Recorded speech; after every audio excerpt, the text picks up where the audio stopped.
Thierry, vous êtes denturiste. C'est un métier qui n'existe pas ou pas encore en France.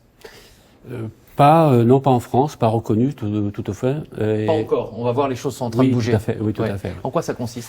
Alors, c'est très simple, en fait. C'est un prothésiste dentaire qui est le fabricant exclusif des prothèses dentaires pour les chirurgiens dentistes, qui accède partiellement au métier du chirurgien dentiste par des formations qui sont des formations un peu paramédicales et médicales, et qui permet donc après cette formation aux patients de se faire appareiller, uniquement appareiller, des appareils dentaires amovibles, sans passer par le chirurgien dentiste. Donc ça va désengorger le cabinet dentaire. Et ça permet aussi d'intervenir à l'extérieur, j'imagine? Tout à fait. Dans les EHPAD notamment. Tout à fait. Ouais. Qu'est-ce que ça représente l'innovation dans votre activité?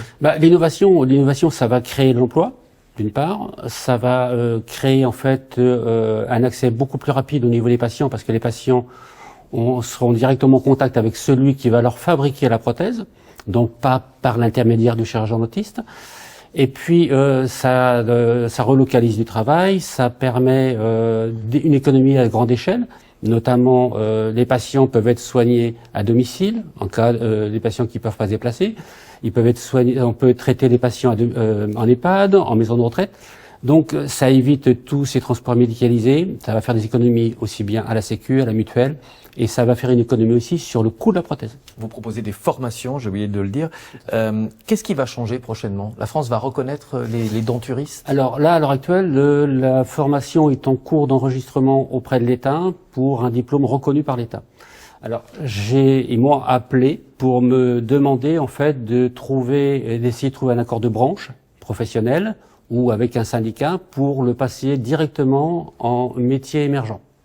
Donc ça, j'ai pas encore commencé à faire la démarche. Et puis bon, s'il y a des conseillers de l'ordre, des cabinets dentaires ou choses comme ça qui veulent bien me contacter, à ce moment-là, qu'on mette ça en place pour la France, ce serait quand même beaucoup mieux. Le message est passé. Thibaut? Pour moi, c'est la définition de l'innovation, en fait. C'est-à-dire qu'en France, on a un problème, c'est qu'on n'a plus assez de professionnels de santé. Je suis pas spécialisé dentiste, mais j'imagine qu'on manque de dentistes. Voilà. Les patients sont de plus en plus isolés, donc c'est de plus en plus difficile d'accéder à des soins corrects. Donc proposer des alternatives qui permettent à la fois de soulager les professionnels de santé, de mieux traiter les patients et qui plus est de faire des économies. Bon, mais c'est ça le sens de l'innovation en fait. Dans les cabinets dentaires, il y a de plus en plus de matériel high-tech. Quand on rentre maintenant, il faut aussi que ce soit un peu le CES de Las Vegas. L'innovation pour l'innovation, le côté gadget, c'est ce que vous nous disiez tout à l'heure? Ben oui, en fait. Au CES de Las Vegas, vous avez plein d'applis qui sont très belles, qui rendent qui ont des usages hyper intéressants en termes de santé, que ce soit en termes de diagnostic, en termes de formation, en termes de suivi des patients. Mais si ça ne résout pas un problème, ça sert à rien. Et donc, au bout d'un moment, c'est de l'argent qui est investi, ce que vous disiez tout à l'heure, qui ne trouve aucune utilité. Donc, c'est de l'argent perdu. Et donc, quand on veut faire de l'innovation, le premier réflexe qu'on doit avoir, c'est non pas d'être tourné vers soi-même, mais d'être tourné vers nos clients, vers les utilisateurs, pour s'assurer qu'on va les aider à résoudre un problème, en fait. Sinon, l'innovation, c'est peine perdue. Et qu'il y aura un retour sur investissement, c'est ce qu'on disait. Et qu'il y aura un retour sur investissement, évidemment. Oui, Thierry. Excusez-moi. D'autre part, en fait, il faut savoir, c'est que toute cette formation pour les prothèses amovibles, en fait, elle a été pratiquement supprimée des formations des facs dentaires.